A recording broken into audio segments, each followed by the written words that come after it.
Haunted hotel. Bharat के कोडाईकनाल के शांत गांव में दोस्तों के एक समूह ने 2008 में एक अनप्लैन्ड यात्रा पर जाने का फैसला किया। बिना किसी पूर्व योजना के उनकी नज़र एमरल्ड वैली इन पर पड़ी, जो किफ़ायती दरों वाली एक आकर्षक जगह थी जिसने उनका ध्यान खींचा। रात भर स्थानीय स्थानों पर डांस और मौज मस्ती के बाद थका हुआ समूह कुछ आराम पाने की उम्मीद में लगभग सुबह 3 बजे अपने कमरे में लौटा। कमरे के अंधेरे में एक दोस्त जाग गया और उसे अपने चेहरे पर कुछ अजीब महसूस हुआ।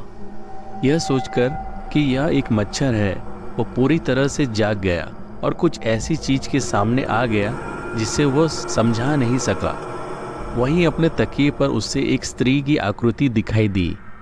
उन्होंने उसका विस्तार से वर्णन करते हुए इस भूतिया आकृति के बारे में बताया, जिससे वे आश्चर्यचकित भी हुए और भ्रमित भी। पहले तो उसने सोचा कि यह कोई वास्तविक व्यक्ति हो सकता है। डरते हुए उसने छूने की सोची, लेकिन वहाँ कुछ भी नहीं था। यह महसूस करते हुए कि यह कुछ अजीब है, उसने स्थिति को समझना शुरू कर दिया। जैसे ही वो बिस्तर से उठा, भूतिया आकृति एक घूमती हुई काली धुंध में बदल गई और उसकी आंखों के सामने गायब हो गई और अपने पीछे रहस्य और बेचैनी का एहसास छोड़ गई। जो कुछ हुआ उससे हिलकर उसने पूरी रात रोशनी और टीवी चालू रखा, जागता रहा और सतर्क रहा और उस अज्ञात अनुभव को समझने की कोशिश की।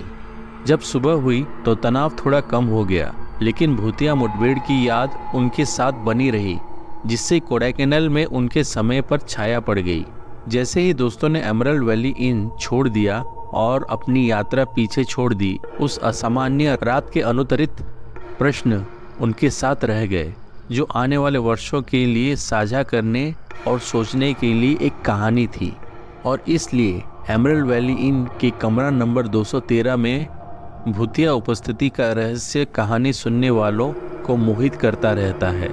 यह एक भयावह अनुस्मारक है कि सबसे अप्रत्याशित क्षणों में भी अजीब चीज़ें घटित हो सकती हैं।